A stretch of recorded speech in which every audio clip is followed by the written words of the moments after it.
नमस्कार दोस्तों, मैं प्रज्ञा पांडे स्वागत करती हूं आपका अपने YouTube चैनल सक्सेस मंत्रा बाय दीपक राय सर। दोस्तों, मैं आज फिर से आपकी क्लास में उपस्थित हूं कुछ महत्वपूर्ण क्वेश्चंस के साथ, कुछ बहुत ही महत्वपूर्ण प्रश्नों के साथ जो कि हमारे टॉपिक लोकसभा से रिलेटेड है। जैसा कि हम सबको पता है, संसद के 3 अंग होते हैं, एक होता है लोकसभा और एक होता है राज्यसभा। एक होता है लोकसभा, एक होता है राज्यसभा और एक होता है राष्ट्रपति, प्रेसिडेंट ऑफ इंडिया। तो आज हमारा जो क्वेश्चन है लोकसभा से रिलेटेड है, जो कि किसी न किसी एग्जाम में पूछे ही गए हैं। लाइक IAS प्री हो गया, UP PCS हो गया, UP PCS मेंस हो गया, MP PCS हो गया, RO हो गया, ARO हो गया। हर एग्जाम में जो जितने भी आप यहाँ पर क्वेश्चन देखेंगे या जितने भी प्रश्नों के बारे में हम लोग डिस्कस करेंगे, वो सभी प्रश्न किसी न किसी एग्जाम में पूछे ही गए हैं। तो चलिए दोस्तों, हम शुरू करते हैं आज का अपना क्लास। आज का हम अपने पहला क्वेश्चन देखते हैं। हमारा पहला प्रश्न है, लोकसभा चुनाव का कोई प्रत्याशी अपनी जमानत खो देता है यदि उसे प्राप्त न हो सके। लोकसभा चुनाव का कोई प्रत्याशी अपना जमानत खो देता है यदि उसे प्राप्त ना हो सके। तो इसमें से कौन सा ऑप्शन सही है? इसमें से ऑप्शन नंबर ए है वेद मतों का 1/3, बी है वेद मतों का 1/4, सी है वेद मतों का 1/5 या उपरोक्त में कोई नहीं। इसका सही जवाब होगा उपरोक्त में कोई नहीं। ऑप्शन नंबर डी इसका सही जवाब होगा। दोस्तों, अपना जमानत राशि कोई भी प्रत्याशी कब खोता है? जब उसे कुल वेद का जितने भी वोट पड़े हैं, टोटल वोट का 1/6 भाग अगर प्राप्त नहीं होता है, 1/6 भाग अगर प्राप्त नहीं होता तो अपनी जमानत राशि खो देता है। तो इसका सही जवाब होगा वेद मत का 1/6। वेद मत का 1/6 भाग अगर उसे नहीं प्राप्त होता है तो वो अपनी जमानत राशि खो देगा, जो कि यहाँ पर किसी भी ऑप्शन में नहीं है। तो इसका सही ऑप्शन क्या होगा? इसका सही जवाब होगा उपरोक्त में कोई नहीं। चलिए दोस्तों, अगले क्वेश्चन की तरफ बढ़ते हैं। हमारा आज का अगला क्वेश्चन है, भारत के संविधान में निर्धारित किए गए लोकसभा में सदस्यों की संख्या अधिकतम हो सकती है। भारत के संविधान में निर्धारित किए गए लोकसभा में सदस्यों की संख्या अधिकतम कितनी हो सकती है? इसका सही जवाब क्या है? इसका सही जवाब है ऑप्शन नंबर सी, 552। दोस्तों, ये आंकड़े जो हमारा जो ये डेटा है, ये अलग अलग बुक में अलग अलग तरीके से बताया गया है। हर एक डेटा का अपना एक रीजन है। अधिकतम संख्या तो 552 होती है, ठीक है। कहीं कहीं आपको 552 मिलेगा, कहीं कहीं आपको मिलेगा 545 + 7 मिलेगा, कहीं कहीं आपको मिलेगा 543 + 2 मिलेगा, ठीक है। तो 552 क्या है? 552 जो है ये अधिकतम संख्या है, ठीक है। अधिकतम कितने सदस्य हो सकते हैं लोकसभा में? अधिकतम हो सकते हैं 552 सदस्य। कितने सदस्य हो सकते हैं? 552 सदस्य अधिकतम हो सकते हैं, इससे ज़्यादा नहीं होंगे। ये एक लिमिट बना दिया गया है कि लोकसभा में सदस्यों की संख्या ज़्यादा से ज़्यादा कितना होगा? ज़्यादा से ज़्यादा 552 होगा। अब ये 545 और +7 क्या है? 545 में आपका जो है आ जाता है 543 + 2। जो 543 एक है निर्वाचित सदस्य और 2 क्या है? ये 2 है जिसे राष्ट्रपति मनोनीत करता है, एंग्लो इंडियन। अब ये 7 क्या है? ये दोस्तों, ये 7 कभी पूरा ही नहीं होता।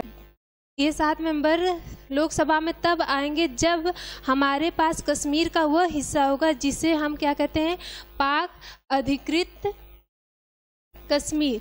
क्या कहते हैं इसे कहते हैं पाक अधिकृत कश्मीर। मतलब है जिस दिन ये मिल जाएगा उस दिन वहाँ के पॉपुलेशन के आधार पर 7 MP लोकसभा में आएंगे। उनके आधार पर 7 मेंबर्स आएंगे लोकसभा में, इसलिए खाली रहता है, ठीक है। और ये तो मैंने बता ही दिया। तो आंकड़े देखकर ये नहीं, सब कहने का मतलब ये है कि 552 ही अधिकतम होंगे। अब आंकड़े देखकर कभी कभी डाउट हो जाता है कि इस बुक में 545 है, तो 545 क्यों लिखते हैं? क्योंकि 7 तो अभी तक आया ही नहीं है। जो 7 सीट है, जो 7 मेंबर की सीट है, वो तो अभी तक आया ही नहीं। तो कहीं कहीं पर 545 ही हमको मिलता है पढ़ने के लिए। तो ये कन्फ्यूजन नहीं होना चाहिए कि 545 यहाँ दिया है फिर दूसरे बुक में 552 दिया। तो सही आंसर क्या होगा?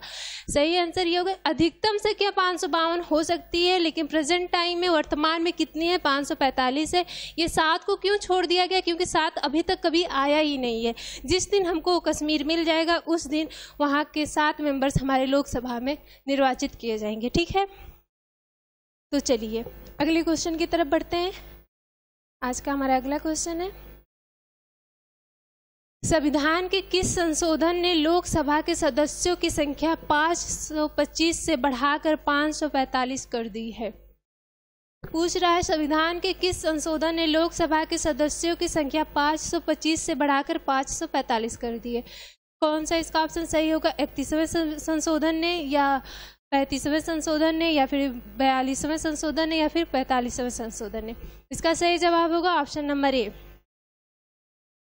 31वें संविधान संशोधन 1973 के तहत।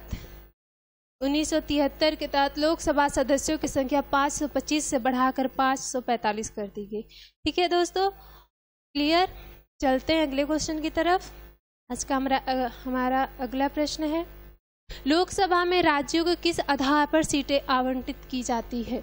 लोकसभा में राज्यों को किस आधार पर सीटें आवंटित की जाती है? ऑप्शन नंबर ए जनसंख्या के आधार पर, ऑप्शन नंबर बी है क्षेत्रफल के आधार पर, ऑप्शन नंबर सी है गरीबी के आधार पर, या ऑप्शन नंबर डी है भाषा के आधार पर। तो इसका सही जवाब क्या होगा? इसका सही जवाब होगा ऑप्शन नंबर ए, जनसंख्या के आधार पर। ठीक है, चलिए आगे बढ़ते हैं। अगला प्रश्न देखते हैं, अगला क्वेश्चन देखते हैं क्या कहता है। लोकसभा में आंग्ल भारतीय समुदाय से सदस्य मनोनीत करने की शक्ति किसके पास है? लोकसभा में आंग्ल भारतीय समुदाय से सदस्य मनोनीत करने की शक्ति किसके पास है? ऑप्शन नंबर ए है आपका अल्पसंख्यक के पास, ऑप्शन नंबर बी है भारत के राष्ट्रपति के पास, ऑप्शन नंबर सी है प्रधानमंत्री के पास, या फिर उपराष्ट्रपति के पास। तो इसका सही जवाब क्या होगा? ऑप्शन नंबर बी, भारत के राष्ट्रपति के पास। दोस्तों अक्सर कन्फ्यूजन होता है कि आंग्ल भारतीय समुदाय को मनोनीत कैसे करता है। जो राष्ट्रपति होते हैं वो आंग्ल भारतीय समुदाय को मनोनीत कैसे करते हैं, या फिर ये भी होता है कि आंग्ल भारतीय समुदाय होते क्या है। तो ये दोनों डाउट आज हम यहाँ पे आपको थोड़ा सा क्लियर करेंगे। ये दोनों डाउट्स हम आपको क्लियर करते हैं। जो आंग्ल भारतीय समुदाय होते हैं, जो इंडियन एंग्लो होते हैं, वो ऐसे ग्रुप को कहते हैं जिनके फादर या ग्रैंड फादर, मतलब जिनके दादा या पापा या परदादा वो अंग्रेज रहे हों, वो अंग्रेजों से ताल्लुक़ रखते हों और वो भारतीय महिला से उनका विवाह हुआ। मतलब कि ऐसे समुदाय को कहेंगे जिनके फादर, ग्रैंडफादर, पापा या दादा, परदादा कोई ना कोई अंग्रेज रहे हो और वो एक भारतीय महिला से शादी किए हों, तो उनके समुदाय को क्या कहते हैं? आंग्ल भारतीय समुदाय कहते हैं। जो ये आंग्ल भारतीय समुदाय की जो परिभाषा है आपको अनुच्छेद 366 में मिलने को दिखेगा। किसमें? आर्टिकल 336 में, 366 में इसकी परिभाषा यही बताई गई है। यही बताया गया कि मनोनीत कैसे करते हैं राष्ट्रपति। मान लीजिए आपका चुनाव हुआ और 543 सदस्यों का चुनाव हुआ। कितने? 543 सदस्यों का। ठीक, कितने हो रहे हैं? 543 सदस्यों का निर्वाचन हो रहा है और इसमें कोई एंग्लो इंडियन नहीं है और 543 सदस्यों का निर्वाचन हुआ और देखा गया कि इसमें कोई भी एंग्लो इंडियन नहीं है। तो मंत्री की सलाह पर राष्ट्रपति क्या करेगा? मंत्री की सलाह पर राष्ट्रपति को अगर लगेगा कि एंग्लो इंडियन होना चाहिए, जो कि है नहीं, तब राष्ट्रपति क्या करेगा? इस कंडीशन में राष्ट्रपति क्या करेगा? एंग्लो इंडियन को मनोनीत करेगा। लेकिन कितने? दो एंग्लो इंडियन को मनोनीत करेगा। चलिए अगले क्वेश्चन की तरफ बढ़ते हैं। आज का हमारा अगला क्वेश्चन है, राज्य विधानसभाओं में आंग्ल भारतीय समुदाय के लिए प्रतिनिधित्व का प्रावधान भारत के संविधान के किस अनुच्छेद द्वारा किया गया है? तो इसका सही जवाब क्या होगा? इसका सही जवाब होगा ऑप्शन नंबर डी, अनुच्छेद 333 में प्रावधान है। ठीक है दोस्तों, चलिए आगे बढ़ते हैं। नेक्स्ट क्वेश्चन देखते हैं। अगला प्रश्न क्या है, निम्न संवैधानिक संशोधन में से कौन से राज्यों से निर्वाचित होने वाले लोकसभा के सदस्यों की संख्या में वृद्धि करने से संबंधित है? क्या बोल रहा है? जो संशोधन हुआ है, कौन से राज्यों से निर्वाचित होने वाले लोकसभा के सदस्यों की संख्या में वृद्धि करने से संबंधित है। तो इसका सही जवाब क्या होगा? इसका सही जवाब होगा ऑप्शन नंबर सी, सातवां संविधान संशोधन 1956 के तहत लोकसभा में सदस्यों की संख्या बढ़ाकर 525 कर दी गई थी और 31वां संविधान संशोधन 1973 के तहत लोकसभा में सदस्यों की संख्या बढ़ाकर 545 कर दी गई थी। जबकि वास्तव में या फिर मैक्सिमम कितना है लोकसभा में सदस्यों की संख्या? मैक्सिमम नंबर ऑफ एमपीज कितने हैं? मैक्सिमम नंबर ऑफ एमपीज कितने हो सकते हैं? 552 हो सकते हैं। कितने हो सकते हैं? 552 हो सकते हैं, जो कि पिछले क्वेश्चन में मैंने बताया था। Maximum member of MPs 552। ठीक है, चलिए अगले क्वेश्चन की तरफ बढ़ते हैं। आज का अगला क्वेश्चन है, लोकसभा को उसके कार्यकाल की समाप्ति के पूर्व ही भंग किया जा सकता है। लोकसभा को उसके कार्यकाल की समाप्ति के पहले ही किसके द्वारा भंग किया जा सकता है? इसका ऑप्शन बताइए, इसका सही जवाब बताइए। इसका सही जवाब होगा ऑप्शन नंबर सी, राष्ट्रपति द्वारा। किसकी सलाह पर? मंत्रिपरिषद या फिर प्रधानमंत्री की सलाह पर जो लोकसभा का कार्यकाल है उसकी समाप्ति के पहले ही भंग किया जा सकता है। ठीक है, चलिए आगे बढ़ते हैं, अगला क्वेश्चन देखते हैं। अगला क्वेश्चन है, लोकसभा के कम से कम कितने सत्र बुलाए जाते हैं? लोकसभा के कम से कम कितने सत्र बुलाए जाते हैं? ऑप्शन नंबर ए, वर्ष में 1 बार। ऑप्शन नंबर बी, वर्ष में 2 बार। ऑप्शन नंबर 3 है वर्ष में 3 बार। ऑप्शन नंबर डी, वर्ष में 4 बार। इसका सही जवाब क्या होगा? इसका सही जवाब होगा ऑप्शन नंबर बी, वर्ष में 2 बार। ठीक है दोस्तों, चलिए आगे बढ़ते हैं, अगला क्वेश्चन देखते हैं।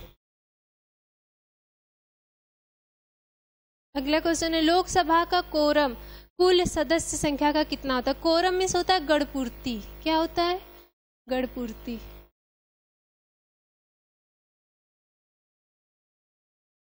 गणपूर्ति। लोकसभा का कोरम कुल सदस्य संख्या का कितना होता है? कितना होता है दोस्तों?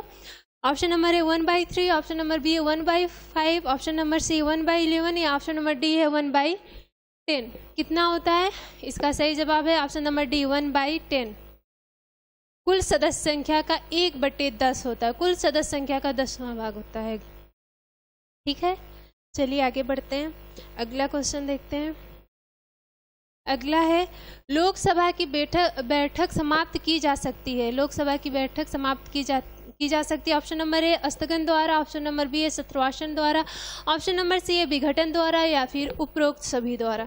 इसका सही जवाब होगा उपरोक्त सभी द्वारा। स्थगन द्वारा लोकसभा का अध्यक्ष कर सकता है। ठीक है, और इसे राष्ट्रपति कर सकता है, और इसे भी कौन कर सकता है? राष्ट्रपति।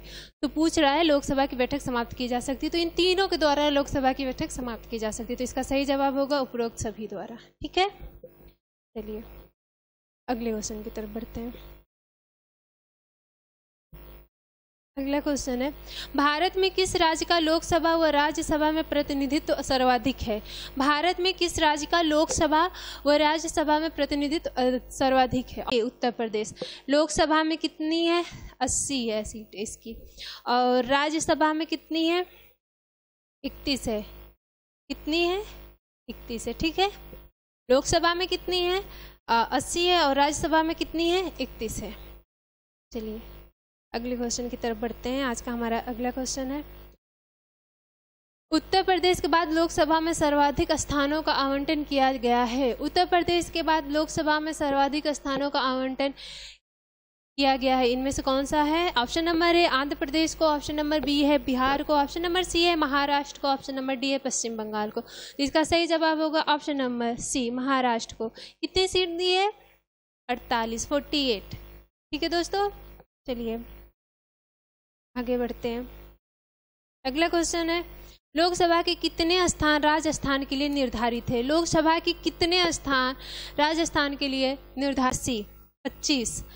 4 जो है अनुसूचित जात के लिए और 3 जो है अनुसूचित जनजाति के लिए आरक्षित की गई है। 25 सीट है, 25 एमपीज की सीट राजस्थान के लिए निर्धारित की गई, जिसमें से 4 जो है अनुसूचित जात के लिए है और 3 क्या है? अनुसूचित जनजाति के लिए। ठीक है, चलिए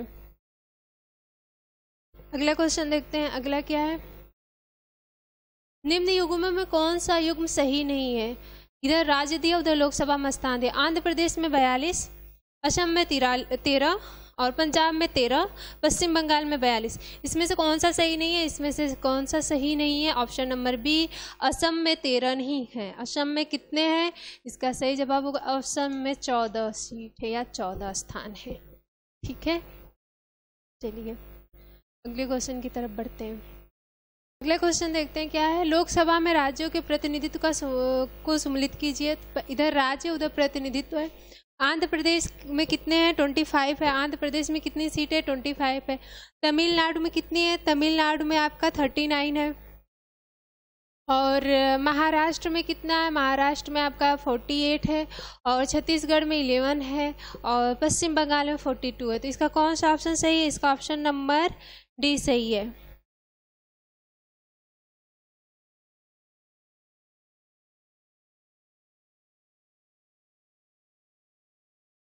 इसका ऑप्शन नंबर डी सही है। इसका सही जवाब है ऑप्शन नंबर डी। ये देखिए, आंध्र प्रदेश में कितनी सीटें है? 25 है। तमिलनाडु में 39 है। महाराष्ट्र में 48 है। छत्तीसगढ़ में 11 है। पश्चिम बंगाल में 25 है। जब तेलंगाना अलग नहीं हुआ था तो आंध्र प्रदेश में कितने थे? 42 थे। जब विभाजन हुआ, तेलंगाना जब अलग हुआ तो इसमें आंध्र प्रदेश में 25 हो गए और बाकी जो भी सीट 70 बची है वो सारी तेलंगाना में चली गई। ठीक है, चलिए अगले क्वेश्चन की तरफ बढ़ते हैं। अगला क्वेश्चन है, निम्नलिखित में से किस राज्य से लोकसभा के 2 सदस्य निर्वाचित किए जाते हैं? किस राज्य से लोकसभा के 2 सदस्य निर्वाचित किए जाते हैं? इसका सही जवाब होगा ऑप्शन नंबर ए, त्रिपुरा से। और नागालैंड से, मिजोरम से और सिक्किम से एक सदस्य निर्वाचित किए जाते हैं। ठीक है, चलिए अगले क्वेश्चन की तरफ बढ़ते हैं। अगला क्वेश्चन, लोकसभा का पहला आम चुनाव कब हुआ था? इसका सही जवाब है ऑप्शन नंबर बी, 1952 में। देखिए 25 अक्टूबर 1951 से ये चुनाव स्टार्ट हुआ था और 21 फरवरी 1952 को ये कंप्लीट हुआ था। और कितनी सीटों के लिए हुआ था? कुल 489 सीटों के लिए। ये चुनाव कितनी सीटों के लिए हुआ था? 489 सीटों के लिए हुआ था। ठीक है, तो जो लोकसभा का पहला चुनाव हुआ था 1952 में हुआ था। स्टार्ट हुआ था 25 अक्टूबर 1951 से और जब कंप्लीट हुआ तो 21 फरवरी 1952 को। और कितनी सीटों के लिए चुनाव हुआ था? 489 सीटों के लिए। चलिए अगले क्वेश्चन की तरफ बढ़ते हैं। निम्नलिखित में से कौन सा एक लोकसभा का सर्वाधिक बड़ा क्षेत्रफल के अनुसार निर्वाचन क्षेत्र है? बोल रहा है कि इसमें से कौन सा क्षेत्रफल की दृष्टि से सबसे बड़ा निर्वाचन क्षेत्र है लोकसभा का? तो इसका सही जवाब क्या होगा? इसका सही जवाब होगा ऑप्शन नंबर बी। कितना क्षेत्रफल है? 1,73,266.37 वर्ग किलोमीटर। ठीक है, और सबसे छोटा क्षेत्रफल की दृष्टि से कौन सा राज्य है? तो वो है चांदनी चौक।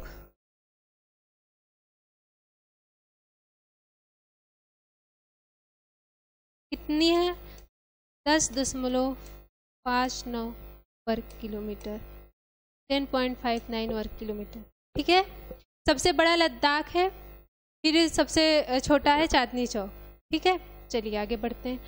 अगला क्वेश्चन देखते हैं। लोकसभा के स्पीकर का निर्वाचन होता है। लोकसभा के स्पीकर का निर्वाचन किसके द्वारा होता है? ऑप्शन नंबर सी सही होगा, लोकसभा के सभी सदस्यों द्वारा स्पीकर मतलब अध्यक्ष का निर्वाचन होता है। ठीक है, चलिए आगे चलते हैं। अगला क्वेश्चन देखते हैं। लोकसभा का अध्यक्ष अपना त्यागपत्र किसे सौंपता है? लोकसभा का अध्यक्ष अपना त्यागपत्र किसे देता है? इसका सही जवाब होगा ऑप्शन नंबर सी, उपाध्यक्ष को। जो भी यूपी स्टेट से रिलेटेड जितने लोग भी गवर्नमेंट जॉब की तैयारी कर रहे हैं, जैसे यूपी पीसीएस हो गया, यूपी SSSC हो गया, उन सभी के लिए आप अनअकैडमी से कोर्स ले सकें। देखिए अगर आप जो है सक्सेस मंत्रा का रेफरल कोड यूज करते हैं तो आपको 10% का डिस्काउंट भी मिलेगा, पर बहुत ही कम फीस में कराई जा रही है, जो कि बहुत ही अच्छा है। देखिए फाउंडेशन कोर्स है लोअर PCS के लिए 2021 के लिए, जिसका जो है कंप्लीट कोर्स कंप्लीट होगा। ये कोर्स 8 मंथ में कंप्लीट किया जाएगा। 21 ये 100 डेज का कोर्स रखा गया है और इसमें यहाँ पर मेंस के लिए ऑप्शनल भी है, जियोग्राफी या पब्लिक एडमिनिस्ट्रेशन है, इसका ये भी है और इसका ड्यूरेशन है 6 मंथ। प्राइस आपकी 7,000 रखी गई है, लेकिन आप रिफरल कोड सक्सेस मंत्रा का यूज करते हैं तो आपको 10% डिस्काउंट मिलेगा 6300 में।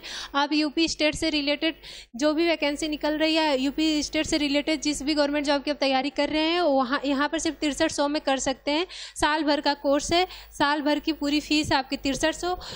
इसकी जो एक्चुअल प्राइस जो 7,000 है, आप अगर सक्सेस मंत्रा रिफरल कोड का यूज करेंगे तो आपको 10% डिस्काउंट मिलेगा, तो इसकी प्राइस होगी 6300। ठीक है, अगला क्वेश्चन देखते हैं। लोकसभा के अध्यक्ष को हटाया जा सकता है। लोकसभा के अध्यक्ष को किसके द्वारा हटाया जा सकता है?